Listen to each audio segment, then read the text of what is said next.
मनोज पंडित जी ठीक बात है, लेकिन एक बात मैं फिर कहूँ, जिस भावना के विरुद्ध मैं ये शो कर लेके आया आज, वो भावना लास्ट में आई कि भाई सरकारी कर्मचारी का तो ये सोचना होता है कि मैं तो दामाद हो गया, रिश्वत के पैसे से घर चलेगा, तनख्वाह बैंक में जाएगी। ये भाव गलत है, बिल्कुल भाव गलत है। एक से रुक जाइए। इस देश को मैंने कोरोना का उदाहरण दिया, कोई माई का लाल, न नेता अभिनेता, कोई नहीं धर्माचार्य, कथा पढ़ने वाला, भागवत पढ़ने, कोई नहीं निकला सड़क पर मारे खौफ के, केवल सरकारी कर्मचारी था। मैं आता था दफ्तर, उत्तर प्रदेश पुलिस के सिपाही मुझे मिलते थे हमेशा, उसमें कई लोग शहीद हो गए चौराहे पर। कोई नेता नहीं मिला जो भाषण दे रहे हैं सब लोग, कि सपा वाले 4 लोग कभी खड़े हो, बसपा वाले, भाजपा वाले, कांग्रेस वाले, कोई नहीं।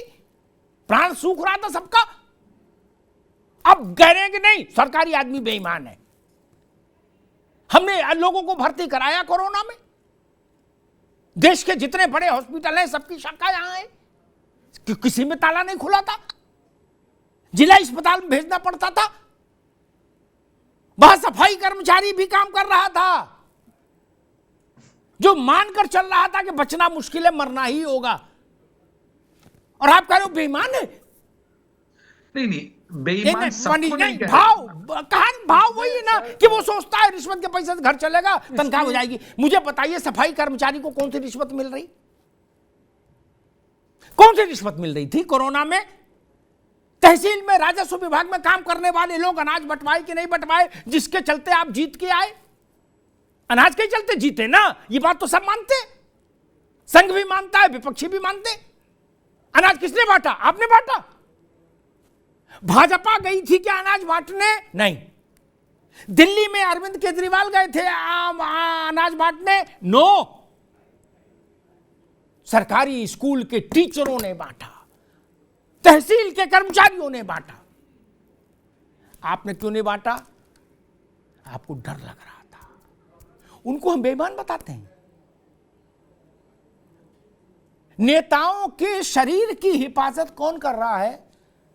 पैरामिलिट्री फोर्स, अर्धसैनिक बल, वो बेईमान हैं।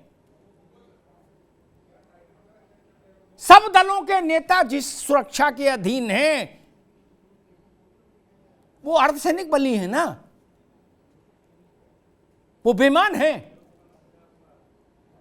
वो गरीब का लड़का इसलिए बेईमान हो जाएगा? नहीं, ये दृष्टिकोण ही पैदा करना खराब है। एपीजे अब्दुल कलाम सरकारी रहे, ई श्रीधरन मेट्रोमैन सरकारी नौकर थे। ये दोनों बेईमान थे। इन्होंने देश में कोई काम नहीं किया, कांग्रेस भाजपा के नेताओं के बराबर भी काम नहीं किया क्या? टीएन शेषन सरकारी कर्मचारी थे, उनसे पहले चुनाव कैसे होते थे और अब कैसे हो रहे हैं, ये उन्हीं की देन है। वो भ्रष्ट हैं, वो कामचोर हैं, उनके पास कोई हुनर नहीं, उनके पास कोई काबिलियत नहीं, अयोग्य है, मक्कारी करना चाहते हैं, इसलिए नौकरी में आए थे। वाह जी वाह, ये कैसा भ्रमजाल फैलाया जा रहा है इस देश में।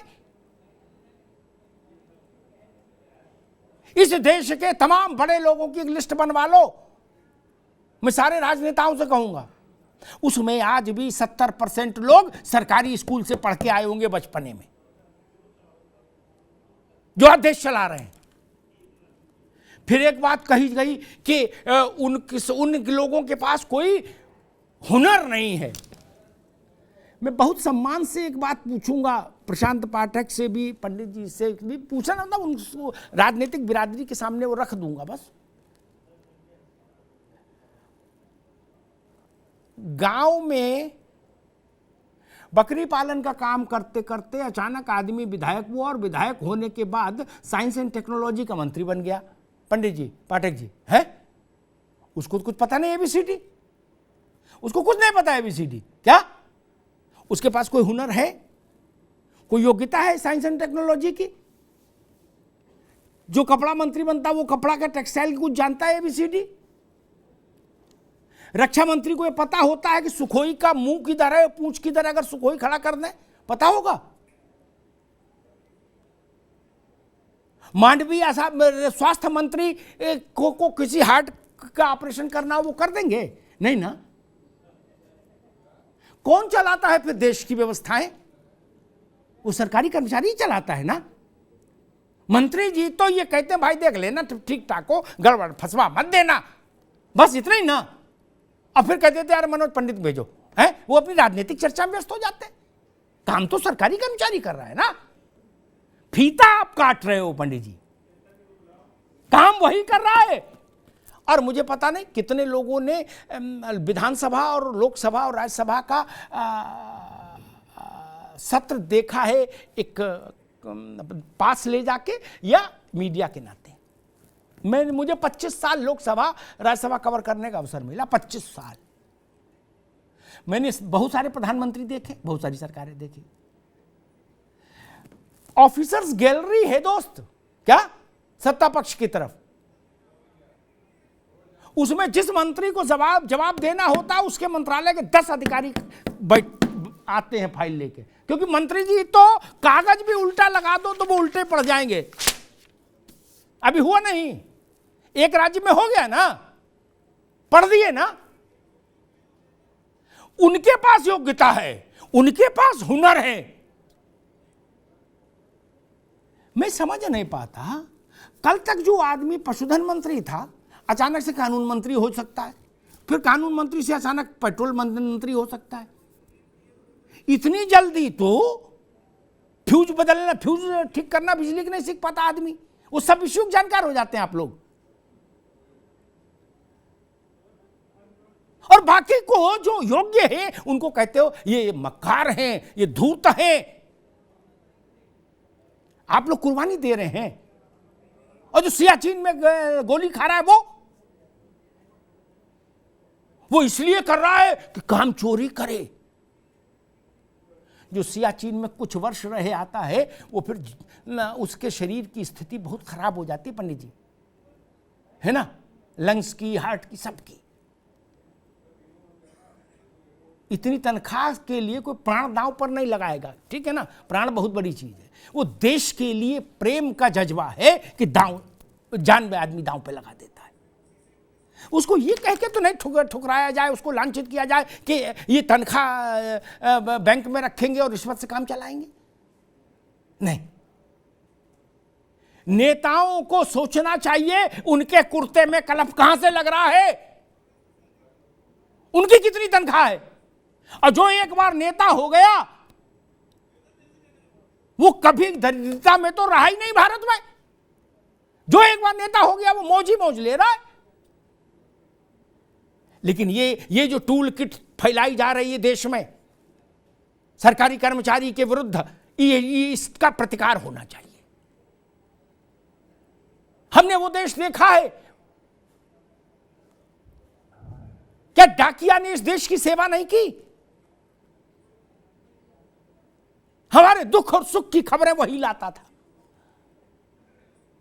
कोई दूसरा था? आज भी देख लीजिए, मैं 100 प्रोफेशन गिना सकता हूं, कोरोना काल से बड़ा उदाहरण नहीं हो सकता। मंदिरों के कपाट बंद हो गए, पार्टियों के दफ्तर बंद हो गए थे, मस्जिदें बंद हो गई थी, गुरुद्वारे गिरजाघर बंद हो गए थे, लेकिन सिपाही खड़ा था चौराहे पर।